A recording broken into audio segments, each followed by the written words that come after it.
اعوذ باللہ من الشیطان اللعین الرجیم بسم اللہ الرحمن الرحیم الحمدللہ رب العالمین والعاقبۃ للمتقین والصلاة والسلام علی اشرف الانبیاء المرسلین خاتم النبیین رحمت للعالمین سیدنا مولانا شفیعنا بالقاسم محمد اللہم صلی علی محمد وآلہ الطیبین الطاہرین المعصومین مظلومین ولعنت اللہ علی اعدائہم اجمعین من یومنا الی یوم الدین اما بعد فقد قال اللہ الحکیم فی قرآن الکریم وهو اصدق الصادقین وقولہ الحق بسم اللہ الرحمن الرحیم جاء الحق وزہق الباطل ان الباطل کان زہوقا۔ ناظرین کرام، پروردگار سے دعا کرتا ہوں کہ اس گرمی کے موسم میں ماہ مبارک رمضان کے روزوں کو پروردگار عالم قبول فرمائے اور یہاں کے بھوک و پیاس کے بدلے میں روز قیامت آب کوثر سے روزہ داروں کو سیراب کرے۔ معرفت امام زمانہ، یہاں پہ کچھ سوالات میں نے بنائے ہیں اور ہر سوالات کے پیچھے اس کے جوابات ہوں گے۔ شاید ایک جلسہ یا دو جلسے میں یہ بحث کمپلیٹ نہیں ہو پائے گی، کوشش کریں گے، سمٹیں گے مطالب کو، جتنا ہو سکتا ہے آپ کی خدمت میں عرض کروں گا۔ ناظرین کرام، سب سے پہلا سوال یہ پیدا ہوتا ہے کہ مہدی کا عقیدہ کب سے شروع ہوا ہے؟ یعنی 1443 ہجری قمری ابھی چل رہی ہے، اور یہ عقیدہ کب سے چلا ہے اور کس کس دور میں کس حالات سے یہ آگے بڑھتا رہا ہے؟ روایتوں میں ملتا ہے کہ مہدی علیہ السلام کا عقیدہ صدر اسلام سے ہی شروع ہو چکا تھا۔ رسالت مآب نے نہ فقط ایک بار دو بار، متعدد بار، کئی بار مہدی علیہ السلام کے بارے میں پیش گوئی کر چکے ہیں۔ چنانچہ ایک مرتبہ مولا متقیان رسالت مآب سے مخاطب اگر فرماتے ہیں، یا رسول اللہ آپ بتائیے کہ امام مہدی ہم میں سے ہوں گے یا غیر میں سے ہوں گے؟ سوال تھا۔ اب یہ سوال مولا متقیان کے اس لیے کیا گیا تاکہ اس سوال کے بہانے رسالت مآب کے جوابات کو لوگ سنیں، دنیا والوں کو سمجھ میں آئے، دنیا والوں کی طرف یہ نالج جا سکے۔ رسالت مآب نے جواب میں فرمایا، اے علی، بالکل امام مہدی ہم میں سے ہوں گے، فاطمہ کی اولاد میں سے ہوں گی، اور یہ آخری امام ہوں گے۔ امام حسین کی نسل سے 90 امام قرار پائیں گے، اور ان کا نام میرا نام ہوگا، محمد ہوگا، اور ان کی کنیت بھی ابو القاسم ہوگی۔ یہ رسالت مآب صدر اسلام سے ہی فرما دیا، اور کہا کہ جب امام مہدی ظہور فرمائیں گے تو عدل و انصاف ساری دنیا میں بھر دیں گے۔ اب عدل و انصاف کے بارے میں تھوڑا وضاحت فرماتے ہیں یہی روایت پہ رسالت مآب، کہ عدل و انصاف صرف انسانوں کے درمیان نہیں ہوگا، بلکہ چاند کو بھی حکم ہوگا، سورج کو بھی حکم ہوگا، ستاروں کو بھی حکم ہوگا، آسمانوں کو بھی حکم ہوگا، زمین، پہاڑ، جنگلات کو سب کو یہ حکم ہوگا کہ سب اپنے اپنے حصے کی عدالت سے کام لیں۔ یعنی کیا؟ آسمان جتنی زمین کو ضرورت ہوگی اتنی بارش برسائے گا۔ آسمان اپنا عدل کا نظارہ بارش کے ذریعے سے بتائے گا۔ یعنی جس طرح کہ آج کل آپ لوگ دیکھ رہے ہیں کہیں پہ کم کہیں پہ زیادہ، اس زمانے میں ایسا نہیں ہوگا۔ سب جگہ جتنی ضرورت ہوگی اتنا آسمان سے بارش برسایا جائے گا۔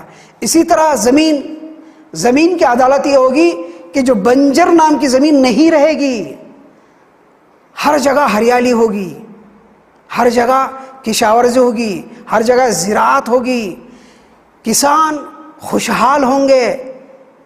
تو یہ زمین کی عدالت ہے۔ اسی طرح جانوروں کو بھی حکم دیا جائے گا کہ سب اپنی اپنی حد میں رہیں۔ یہاں تک کہ روایتوں میں ملتا ہے کہ امام کے ظہور کے بعد جو انسان اس زمانے میں تصور ہی نہیں کر سکتا کہ ایک شیر کے بازو ایک بکری سو جائے، یہ سوال ہی نہیں ہوتا، یہ محال ہے، ناممکن ہے۔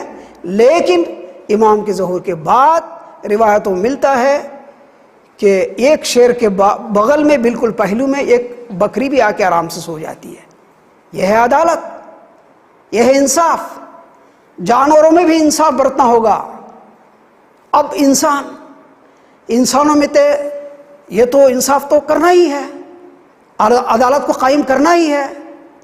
اگر یہ عدالت انصاف سے کام نہیں لیں، امام کے مقابل میں کھڑے رہیں، تو ان کو امام کے مقابل میں جنگ کرنی ہوگی اور امام ان لوگوں کو واصل جہنم کریں گے۔ اس کے بعد تو ایک بات تو سمجھ میں آ گئی کہ صدر اسلام سے ہی امام مہدی علیہ السلام کا عقیدہ چلا ہے۔ اب کون کون سے امام کس کس وقت میں اسی مہدی کے عقیدے کے سلسلے میں بتایا ہے، میں نے کچھ روایتوں کو نوٹ کیا ہے۔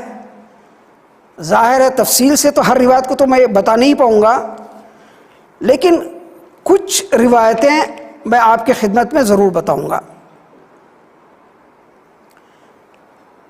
اور اس سے پہلے ایک چیز وضاحت کرنا چاہتا ہوں کہ یہ عقیدہ کیا صرف شیعوں کا ہے؟ ہمارے بھائی سنی حضرات میں بھی یہ عقیدہ ہے یا نہیں ہے؟ ایک سوال ہے۔ روایتوں میں ملتا ہے کہ شیعوں میں مسلمات میں سے ہے، 100% کسی طرح کا کوئی شک و شبہ کی گنجائش نہیں ہے، لیکن سنیوں میں اختلاف ہے۔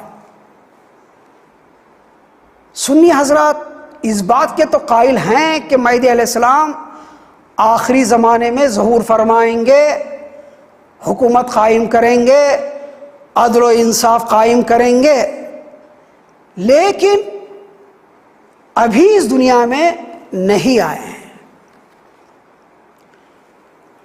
شیعوں کے عقیدے کے حساب سے، انہیں ہمارے عقیدے کے حساب سے 11ویں امام کے بعد امام حسن عسکری علیہ السلام کے فرزند 12ویں امام مہدی علیہ السلام ہیں، اور جن کی ولادت 255 ہجری میں ہو چکی ہے، اور اس کے بعد سے لے کر اب تک غائب ہیں۔ سنی حضرات کا کہنا ہے کہ امام کا تولد نہیں ہوا ہے، امام پیدا نہیں ہوئے ہیں، ظہور سے 40 سال پہلے پیدا ہوں گے۔ یہ اختلاف ہے، میجر جو اختلاف ہے کہ وہ ولادت کے قائل کچھ لوگ نہیں ہیں، کچھ لوگ ہیں، اختلاف ہے ان لوگوں میں۔ کچھ سنی حضرات کی کتابوں میں بھی یہ تحریر ہے کہ 12ویں امام کی ولادت ہو چکی ہے، وہ ظہور فرمائیں گے، پردے غائب میں ہیں، جس طرح کے شیعہ کا عقیدہ ہے۔ لیکن کچھ سنی حضرات کے علماء کہتے ہیں کہ ولادت واقع نہیں ہوئی ہے، بلکہ ظہور سے کچھ عرصہ پہلے ولادت ہوگی۔ اب یہاں پر ایک مین اس کا اشکال پیدا ہوتا ہے کہ اگر امام کی ولادت نہ ہو تو اس کا مطلب یہ ہے کہ زمین کرۂ ارض بغیر حجت کے زمین رہ گئی ہے۔ یہ ہم نے کئی دلائل سے آپ لوگوں کو ثابت کیا ہے، بتایا ہے، متعدد کتابوں میں علماء نے تقریر میں بتایا ہے کہ زمین ایک لحظے کے لیے بھی بغیر حجت کے قائم نہیں رہ سکتی۔ یہ زمین کا نظم، آسمانوں سے بارش کا نزول، چاند ستاروں کا گردش، سورج کا اپنی اپنے وقت میں طلوع اور خروج ہونا اس بات کی دلیل ہے کہ امام وقت زندہ ہیں، اور اس حجت کے وجود مبارک سے یہ دنیا ٹھیک ٹھاک اپنے حساب و کتاب سے ساری و جاری ہے۔ اگر امام کی ولادت نہ ہوتی یعنی زمین بغیر حجت کی رہ جاتی، یہ ناممکن ہے، یہ محال ہے۔ تو شیعہ اور ہمارے عقیدے کے حساب سے امام کی ولادت ہو چکی ہے۔ اس کے بعد پھر ایک سوال پیدا ہوتا ہے یہاں پہ کہ 255 ہجری میں امام کی ولادت ہوئی ہے، تو کیا یہ ولادت کے سلسلے میں اس دور کے سارے مومنین کو اس بات کی اطلاع ہوئی تھی؟ سب کو اس بات کی جانکاری تھی یا نہیں؟ ایک سوال ہے۔ اس کے جوابات میں روایتوں میں ملتا ہے کہ جیسے کہ میں نے شروعات میں اشارہ کیا، جناب مہدی علیہ الصلاۃ والسلام عجل اللہ تعالیٰ فرجہ شریف کے سلسلے میں صدر اسلام سے ہی اس عقیدے کے سلسلے میں گفتگو چلتی رہی ہے۔ ہر امام نے امام مہدی کے سلسلے میں اپنے اپنے دور میں امام مہدی کے سلسلے میں بتایا ہے۔ چنانچہ لوگوں کو محمد حنفیہ کے بارے میں شک ہوتا ہے، چونکہ محمد حنفیہ کا نام بھی محمد اور کنیت بھی اتفاق سے ابو القاسم تھی، تو لوگوں کو شک ہوا، کچھ مشتبہ ہوئے، یہ سوچ لیے کہ آخری امام یہی ہوں گے، چونکہ ان کا نام اور لقب یہی ہے۔ اور محمد حنفیہ بھی کچھ مقامات پر سکوت اختیار کیا۔ تاریخ میں ملتا ہے کہ مختار ثقفی جب امام حسین کے قاتلین کا انتقام لینے کے لیے نکلے تو اس وقت انہوں نے اپنے آپ کو سفیر محمد حنفیہ کہا کہ میں محمد حنفیہ کا سفیر ہوں، نمائندہ ہوں، قاتلین امام حسین کا انتقام لینے کے لیے نکلا ہوں۔ تو شاید محمد حنفیہ کا سکوت اس لیے رہا ہو تاکہ مختار ثقفی امام حسین کے قاتلین کا انتقام لے سکیں، لیکن بعد میں دوسرے اماموں نے اس عقیدے کو ریجیکٹ کیا، واضح کیا، فرمایا کہ محمد حنفیہ آخری امام نہیں ہوں گے، بلکہ امام حسین کی نسل سے 90 امام اس دنیا میں آئیں گے۔ تو ولادت کے سلسلے میں تاریخ میں ملتا ہے کہ جب کئی لوگوں کو یہ بات پتہ چل چکی تھی کہ امام حسین کی نسل سے 90 امام اس دنیا میں آئیں گے، مومنین کو بھی پتہ تھا، دشمنوں کو بھی پتہ تھا۔ مومنین خوشحال تھے کہ ایک وقت آئے گا کہ امام پیدا ہوں گے، لیکن دشمنان انتظار کر رہے تھے کہ کسی نہ کسی طریقے سے امام مہدی کو قتل کر دیا جائے، اس دنیا میں آنے ہی نہ دیا جائے، چونکہ دشمن اسلام کو یہ خطرہ تھا کہ امام مہدی آئیں گے تو عدل و انصاف سے کام لیں گے، دشمنان اسلام کو واصل جہنم کریں گے۔ تو اس چیز کو یہ سمجھتے تھے، لہٰذا انہوں نے پہرا ڈال دیا تھا امام حسن عسکری علیہ السلام کے گھر پر، سختی سے باس پرسی کی جاتی تھی، اور سب کو یہ حکم تھا کہ ان کے گھرانے میں دیکھو کوئی بچہ اس دنیا میں وجود میں نہ آئے۔ لیکن پروردگار ہے، مشیت پروردگار ہے، وہ خدا جو جناب موسیٰ کو دشمن فرعون کے گھر میں ہی پالنے کا موقع فراہم فرماتا ہے، کیا وہی خدا جناب مہدی امام زمانہ کو 255 ہجری میں پیدا نہیں کر سکتا؟ چنانچہ امام مہدی علیہ الصلوۃ والسلام 255 ہجری میں پیدا ہوتے ہیں۔ ان کی مادر گرامی کا نام نرجس خاتون ہے۔ امام حسن عسکری علیہ السلام بچے کو اپنے آغوش میں لیتے ہیں، ان کی زبان اپنے زبان مبارک میں رکھتے ہیں، سارے علوم کو منتقل کرتے ہیں، کچھ محدود لوگوں کے درمیان میں امام عسکری علیہ السلام 12ویں امام کا چرچا کرتے ہیں، یہاں تک کہ تاریخ میں ملتا ہے کہ احمد ابن اسحاق کو لیٹر لکھتے ہیں اور اس میں صاف طریقے سے تحریر فرماتے ہیں کہ میرے گھر میں اللہ تعالیٰ نے فرزند عطا کیا ہے، ان کا نام محمد ہے، جو آخری حجت ہیں، جو امام مہدی ہیں۔ بس دشمنوں کے شر سے اللہ کے حکم کی تعمیل کرتے ہوئے محدود شیعوں کے درمیان میں ظاہر کیا گیا تھا، بتایا گیا تھا۔ روایتوں میں ملتا ہے کہ 40 مومنین تک امام عسکری علیہ السلام نے اس نومولود بچے کو بتایا، ان کے بارے میں آگاہ کیا، یہاں تک کہ عقیقہ کروایا، لوگوں کے درمیان میں گوشت کھلایا، یہ سب تاریخ میں ملتا ہے۔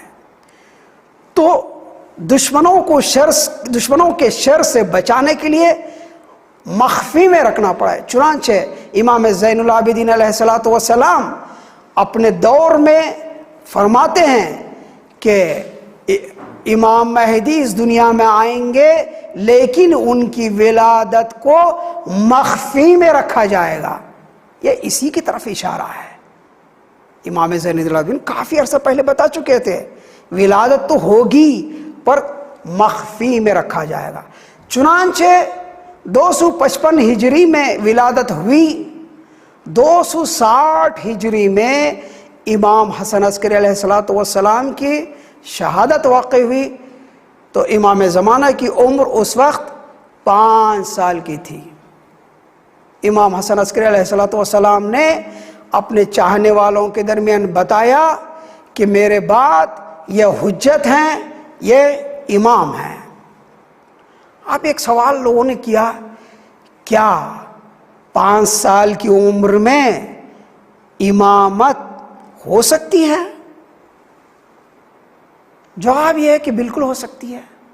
آپ قرآن مجید میں صاف طریقے سے دیکھیے، عیسیٰ پیغمبر کے ولادت کے بارے میں تفصیل سے آیت ہے، داستان ہے، لوگوں کے درمیان بتایا گیا ہے کہ جیسے ہی گہوارے میں جناب عیسیٰ پیغمبر تھے تو اس وقت انہوں نے کیا کہا تھا، میں عبداللہ ہوں، اللہ کا بندہ ہوں، اور اللہ تعالیٰ نے مجھے نبی بنا کر بھیجا ہے۔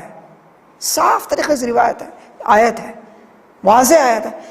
جب یہ ایک بچہ گہوارے میں سے ہی نبوت حاصل کر سکتا ہے، اللہ کی جانب سے منصب نبوت پر فائز ہو سکتا ہے، امام کیوں نہیں ہو سکتے ہیں؟ اتفاق سے امام محمد تقی 7 یا 8 سال کے تھے، امامت کے منصب میں فائز تھے، اسی لیے کئی شیعہ مومنین نے سوالات کیے، علمی سوالات۔ تاریخ میں ملتا ہے سینکڑوں سوالات کیے گئے امام محمد تقی علیہ السلام سے، تاکہ پرکھیں، علمی استعداد کو جانچیں، معلوم کریں کہ 7-8 سال کے بظاہر بچے امام کے منصب پر فائز ہو سکتے یا نہیں۔ چنانچہ امام محمد تقی علیہ السلام تاریخ میں بتاتے ہیں کہ سینکڑوں سوالات کے جوابات دیے، مناظرات کیے۔ امام اور نبی ایک نور ہوتے ہیں، دنیا میں جب بھیجتے ہیں ایک ظاہری جسم کے حساب سے، ظاہری جسم کا اس نور پہ کوئی اثر نہیں ہوتا، چاہے بچے ہوں بزرگ ہوں، نور نور ہوتا ہے۔ یہ لوگوں کی غلط فہمی ہے کہ بچے ہیں تو ان کو شعور چاہیے، بزرگی چاہیے، یہ ہم لوگوں کی ذہنیت ہے، یہ ہماری پیدائش کا طریقہ ہے، یہ ہمارے ناقص زندگیاں ہیں کہ بچپن کا جو شعور بزرگی میں نہیں ہوتا، آہستہ آہستہ جا کے ہم لوگ کریٹ ہوتے ہیں، آہستہ آہستہ جا کے بزرگی حاصل ہوتی ہے، لیکن اماموں میں یہ بات نہیں ہوتی ہے۔ یہ اللہ کی جانب سے منصب ہوتا ہے جو رسالت معاپ کے بعد جو امامت کا سلسلہ چلا ہے۔ تو 5 سال کی عمر میں امام زمانہ جل اللہ تعالیٰ فروج شریف امامت کے منصب پر فائز ہوتے ہیں۔ اچھا، اس کے بعد پھر یہ سوال پیدا ہوتا ہے کہ مومنین سے ارتباط کس طریقے سے تھا؟ چونکہ دشمنوں کے شر سے اللہ تعالیٰ کے حکم کی تعمیل کرتے ہوئے امام کو پردہ غائب میں رکھا گیا۔ اب خود غیب کا مفہوم کے سلسلے میں دو طرح کا غیب ہوتا ہے، ایک ایسا غیب جو آپ کی نظروں سے اجھل رہے، غائب رہے، اسے بھی غیبت کہتے ہیں۔ دوسرا وہ انسان جو بظاہر آپ کے سامنے ہوتا ہے لیکن آپ پہچانتے نہیں ہیں۔ مثال جیسے امام موسیٰ پیغمبر فرعون کے گھر میں ہی تھے، لیکن فرعون کو اس بات کی پہچان نہیں ہو سکی کہ فیوچر میں یہی فرعون کا تختہ الٹیں گے، انہیں پہچان نہیں پایا۔ اسی طرح جناب یوسف پیغمبر کو بھائیوں نے نہیں پہچانا۔ تو کبھی کبھار ہوتا ہے کہ آپ کے سامنے کوئی شخص ہوتا ہے، آپ پہچان نہیں پاتے، یہ بھی ایک غیبت ہوتی ہے۔ ایک وہ ہوتا ہے کہ بالکل آپ کے نظروں کے سامنے نہیں ہوتے۔ بہرحال تو امام غائب ہیں۔ اب امام جب غائب ہیں تو مومنین اور امام کے درمیان ارتباط کا سلسلہ کیسا ہے؟ اس کے لیے تاریخ میں ملتا ہے کہ امام نے 4 نواب کو انتخاب کیا، جن کو نواب خاص بھی کہتے ہیں، نواب اربعہ بھی کہا جاتا ہے۔ ان کے نام میں نے نوٹ کیا ہے، وہ آپ کی خدمت میں پیش کرتا ہوں۔ پہلے عثمان ابن سعید عمری، یہ پہلے نمائندے یا وکیل یا وصی ہیں امام کے، یہ نائب ہیں جو امام زمانہ سے ارتباط میں تھے اور ہمیشہ مومنین کی مشکلات کو امام کے سامنے لے جا کر سناتے تھے، ان کا راہ حل امام سے طلب کرتے تھے اور امام جوابات دے کر ان کو مومنین کے درمیان میں روانہ کرتے تھے۔ تو یہ امام اور مومنین کے بیچ میں مرتبط تھے، نائب خاص تھے۔ اور یہ ان کے سلسلے میں بس اتنا کہہ کے میں آگے بڑھوں، اس لیے کہ مطالب بہت ہیں، اور ان کا کام جو تھا عثمان ابن سعید عمری کا روغن فروشی تھا، تیل اور گھیوں اور گھی جس کو کہا جاتا ہے وہ فروخت کرتے تھے۔ اس سے بات یہ سمجھ میں آتی ہے کہ امام کے نائب ہونے میں یہ ضروری نہیں ہے کہ ایک عالم دین مجتہد فقیہ ہی کا ہی ہونا ہو، نہیں، کوئی ایک عام انسان بھی، عام تاجر بھی امام کا نائب بن سکتا ہے، جس طرح کہ عثمان ابن سعید نے روغن فروشی کے تجارت کرتے ہوئے امام کے نائب بنے ہیں، اس کی مثال ہے۔ دوسرے نائب محمد ابن عثمان، محمد ابن عثمان جو عثمان کے ہی فرزند تھے، یہ دوسرے نائب رہے ہیں اور ان کی نیابت کا دور 40 سال تک چلا ہے۔ 40 سال تک یہ امام کے نائب رہے ہیں۔ اس کے بعد تیسرے نائب خاص حسین ابن روح، جو 21 سال تک 21 ایئرس تک امام کے نائب رہے ہیں اور نیابت کا فریضہ انجام دیتے رہے ہیں۔ اور چوتھے نائب خاص علی ابن محمد سامری، جو 3 سال تک امام کے نائب رہے اور 329 ہجری قمری کو ان کا انتقال ہوا، اور ان کے انتقال سے ٹھیک 6 دن پہلے امام زمانہ سے ملاقات رہی، جو آخری ملاقات رہی۔ امام زمانہ نے فرمایا کہ اے علی ابن محمد سامری، آپ صرف آج سے 6 دن تک اس دنیا میں رہو گے، 6 دن کے بعد آپ کا انتقال ہو جائے گا، اور آپ کو میرا یہ حکم ہے کہ آپ کے بعد کسی کو بھی میرا نائب نہ بنائیں۔ امام کا یہ حکم تھا کہ آپ کے انتقال کے بعد نواب خاصہ کا دور ختم ہو جائے گا۔ نائب خاص کا دور 329 تک ختم ہوا، جو تاریخ میں ملتا ہے کہ تقریباً 69 یا 70 ایئرز کا وقت گزرا ہے جو نواب اربعہ نے انجام دیا۔ اس کے بعد ان 4 نواب اربعہ کے بعد نواب خاص کا سلسلہ منقطع ہو گیا. اس کے بعد کون سا سلسلہ شروع ہوتا ہے؟ نائب عام. جو نائب عام اس زمانے سے لے کر آج تک چلا آ رہا ہے. اب نائب عام کیا ہیں؟ وہ جامع شرائط رکھنے والا مجتہد متقی پرہیزگار عالم، یہ نائب عام ہے. یعنی کسی مخصوص نام کے ساتھ امام نے متعین نہیں فرمایا ہے، بلکہ شرائط بتا دیے گئے ہیں کہ اس طرح کے مجتہد کے پاس، کسی مجتہد کے پاس کسی زمانے میں وہ پورے شرائط، جامع شرائط جو مجتہد کے پاس ہونے چاہیے اگر ہوں تو وہی غیبت کبریٰ میں امام کے نائب ہوں گے. اب جس طرح کی اس زمانے میں آیت اللہ سستانی ہیں، آیت اللہ خامنہئی ہیں، یہ نائب امام ہیں لیکن نائب عام ہے، جو امام زمانہ سے یقیناً ارتباط میں ہے اور امام زمانہ کی ان کے پاس خاص لطف و کرم ہے.